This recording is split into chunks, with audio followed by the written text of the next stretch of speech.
Bonjour à tous.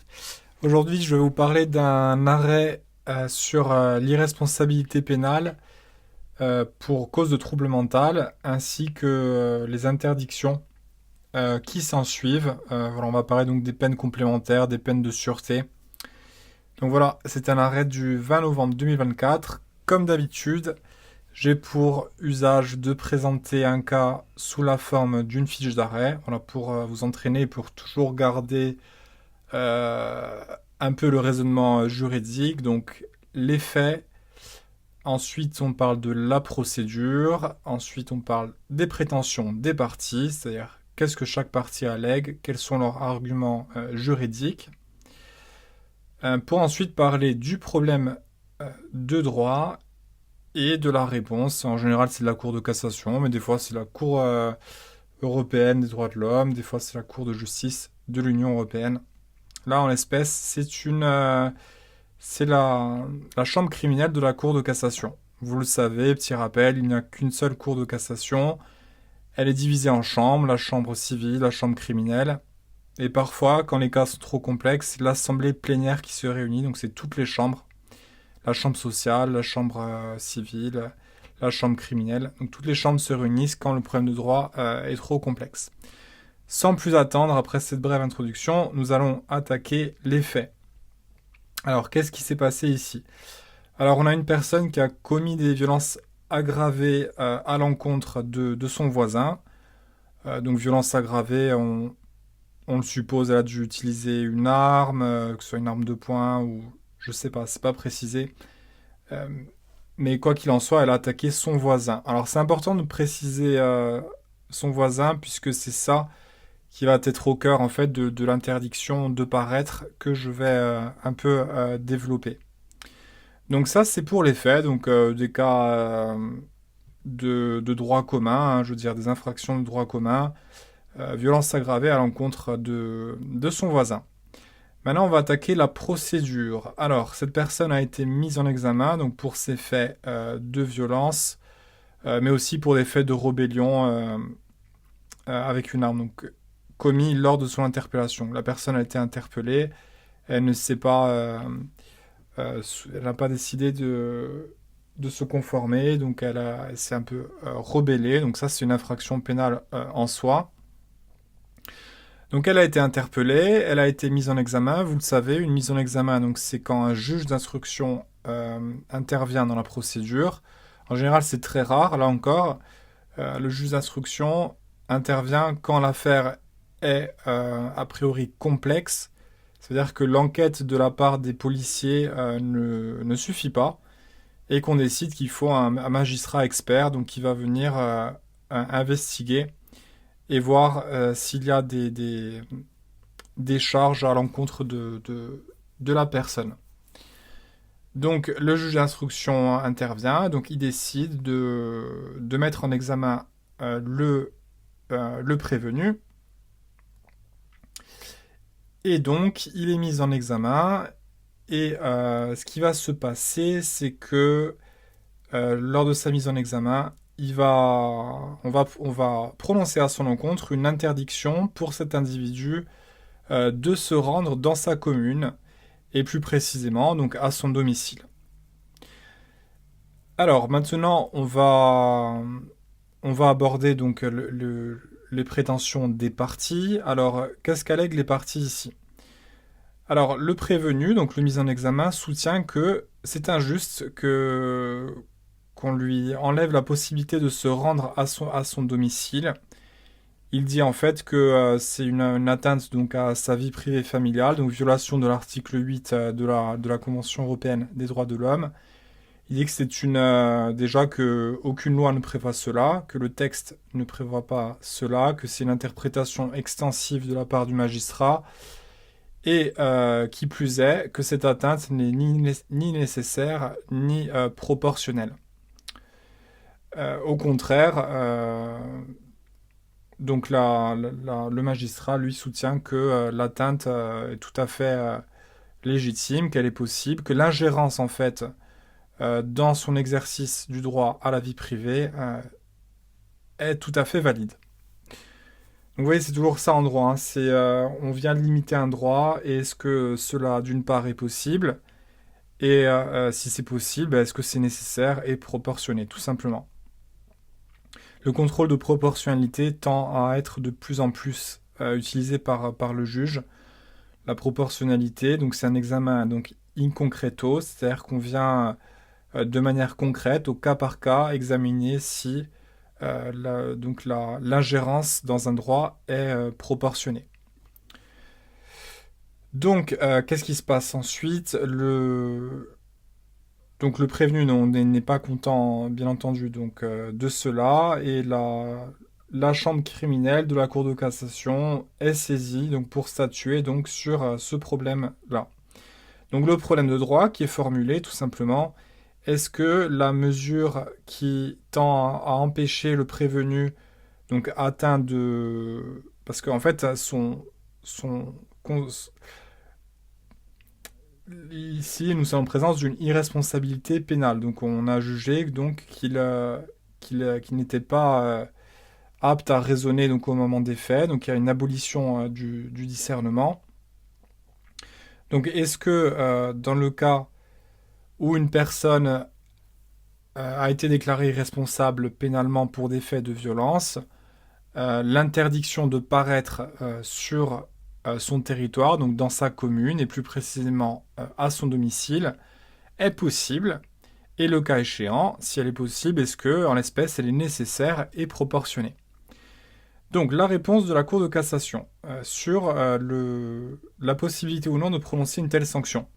Alors, c'est l'article 706-136 du Code de procédure pénale qui permet, donc, pour un magistrat, à titre de mesure de sûreté, donc d'empêcher une personne de paraître sur tout lieu désigné. Donc, vous voyez, c'est sur l'interprétation de ce texte que réside la substance de l'arrêt, c'est sur le terme donc tout lieu désigné. Est-ce que tout lieu désigné peut comprendre le domicile? Alors, qu'est-ce que nous dit ici la Cour de cassation? Elle nous dit que c'est une interprétation légitime pour le magistrat d'inclure le domicile dans tout lieu spécialement désigné. Donc elle nous dit simplement que c'est possible, on peut interdire une personne à titre de mesure de sûreté de retourner dans ce domicile. Donc voilà, donc ça c'est possible. Et donc ici, il n'y a pas de difficulté, donc a priori. Alors maintenant, on va intervenir donc sur le terrain de la nécessité et de la proportionnalité de l'interdiction de paraître. Est-ce que l'atteinte est nécessaire? Vous voyez très bien, donc c'est vraiment des approches concrètes, hein, c'est au cas par cas. Alors en l'espèce, elle nous dit que si en fait, le prévenu habite dans une toute petite commune de 1800 habitants, donc c'est fort probable que s'il retourne, il risque de recroiser la victime ou un membre de sa famille. Et ces gens-là, ils ont le droit à une vie paisible, ils ont le droit de se sentir en sécurité chez eux et dans leur commune. Et donc là, la Cour de cassation nous dit que la nécessité de l'interdiction est tout à fait pertinente, et que eh bien, c'est nécessaire que le prévenu ne puisse plus retourner dans la commune au vu de la petite taille de la commune et à son domicile, surtout parce qu'en fait, ils sont voisins. Donc c'est certains qui vont se rencontrer. Cette personne-là, visiblement, souffre de troubles psychologiques, vu qu'elle a été déclarée irresponsable pénalement. Donc on veut à tout prix éviter à ce que la personne retourne donc à son domicile. On comprend aisément ce raisonnement, hein. On voit mal comment après une telle violence hein, dans l'agression à l'encontre de la victime, on voit mal comment on peut passer l'éponge et vivre une vie sereine et paisible. On imagine que des conflits sont très probables donc de se reproduire. Donc ça, c'est pour la nécessité. Donc il y a nécessité au vu de la taille de la commune et que la victime est son voisin. Concernant la proportionnalité, est-ce que la peine est proportionnelle?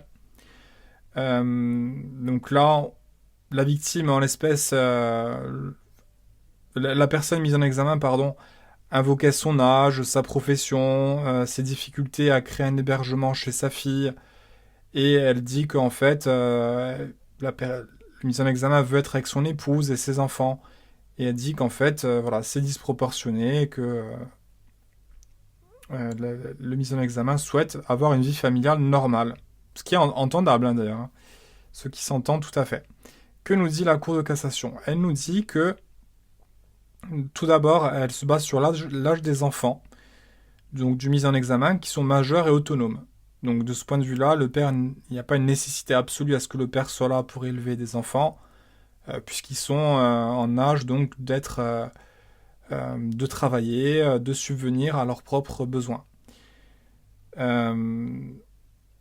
Donc en fait, elle nous dit que c'est pas disproportionné à cet égard, et que en fait, il peut tout simplement maintenir le lien familial en demeurant dans un autre domicile à proximité, pas forcément dans la commune, mais dans une autre commune qui, voilà, je sais pas, peut-être une commune de 10-20 km. On imagine qu'il doit y avoir d'autres villages dans les environs.